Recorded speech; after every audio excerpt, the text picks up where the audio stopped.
हमें हमारे इतिहास से रूबरू नहीं होने दिया जा रहा और जिस कौम को अपना इतिहास पता नहीं है वो कभी विकास नहीं कर पाएगी। अभी महावीर भोज का मुद्दा चल रहा है कि साहब ये राजपूतों के हैं, फलाने सब हमारे महापुरुषों को छीना चाह रहा है। आला उदल कोई जानता है? यादव थे, महावीर भोज गुजर थे, लेकिन हमारे महापुरुषों को वो छीन रहे हैं और हमारे इतिहास को छुपाया जा रहा है कि अगर इनको इनका इतिहास पता चल गया कि ये तो राजा महाराजा हुआ करते थे, ये तो वीर थे, ये तो राजा थे, इन्हीं की जमीन थे, इन्हीं के सब कुछ थे, तो कल ये छुड़का भी की करेंगे। क्या हमें पता चल जाए कि हमारी 5 बीघा जमीन पापा की बाएं थी या दादा की बाएं थी, तो हम पटवारी काम चले जाए, वहां भी चले जाए, दुनिया से नामांकन करवा के बाद 90 के बाद जमीन पे लड़ जाएंगे और लेके लेंगे। और अगर तुम्हें पता चला कि हम तो राजा थे, हमें तो जिन्हें बेकारी बना दे, तो कल तुम भी लड़ोगे। तो जिन्हें इतिहास पता ही मत चलन दो कि ये कौन के वंशज हैं, जिनको का इतिहास है कोई पता नहीं। गलत कह रहा हूं? पहले हमारे बाप दादाओं ने अंग्रेजों से लड़ाई लड़ी, एक लड़ाई लड़ी गोरों से, और अब एक लड़ाई हम सबको मिलकर इन चोरों से लड़ना है। लड़ोगे कि नहीं? शोर से शोर मचा दो। आज हमारे वर्ग के साथ ST SC OBC शोषित वंचित गरीब किसान लोगों के साथ निरंतर अत्याचार होता है। कुछ चुनिंदित लोग हमारे ऊपर राज कर रहे हैं जिनकी आबादी मात्र 5000 है पूरी जिले के अंदर।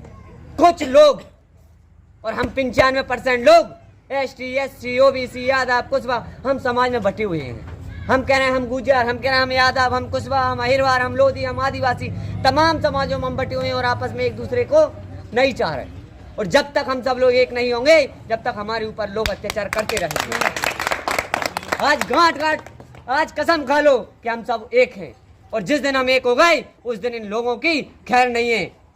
और मैं ये वचन दे के जा रहा हूं, मैंने लड़ाई सड़कों पे भी लड़ी है आपके लिए। 4 सालों से सड़कों पे नजर आ रहा हूं, चाहे भोपाल CM आवास का घेराव हो, चाहे गुना कलेक्ट्रेट का घेराव हो, चाहे दिल्ली जंतर मंतर हो, चाहे पंचायत चुनाव का मुद्दा रहा हो।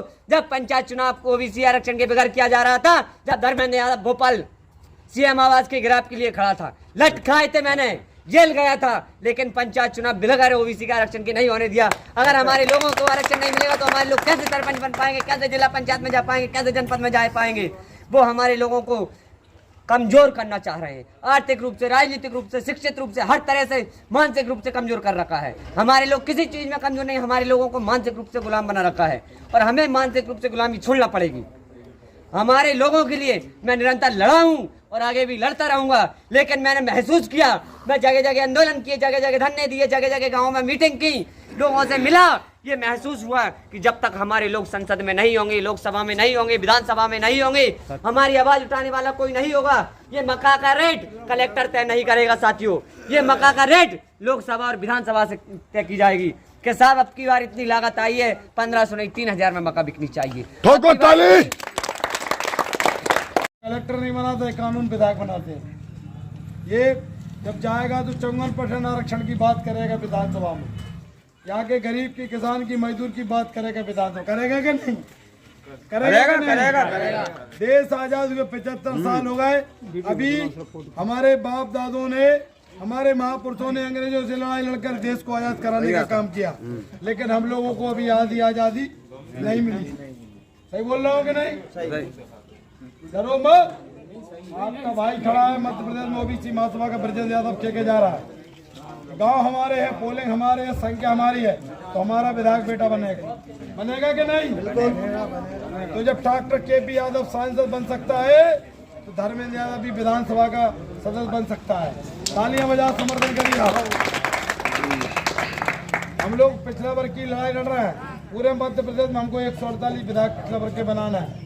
इस लड़ाई में आप लोग तन मन धन से हमारा सहयोग करोगे तो लाओ उसको दो, चाहे घर से 1 रुपये सहयोग करो, उसको तिलक लगा के सम्मान भी करो, सहयोग भी करो, और पूरे क्षेत्र के वोट भी डालो, तब आपको आज़ादी मिलेगी। वरना आने वाले समय में तुम्हारी शिक्षा को बर्बाद किया जा रहा है, गांव के स्कूल बंद किया जा रहा है, आरक्षण को खत्म किया जा रहा है, किसानों को बदहाल स्थिति में ला के खड़ा कर दिया है। आप लोग भारत की 55% संपत्ति 5% लोगों के पास, 55% जनता गुलाम बन गई है।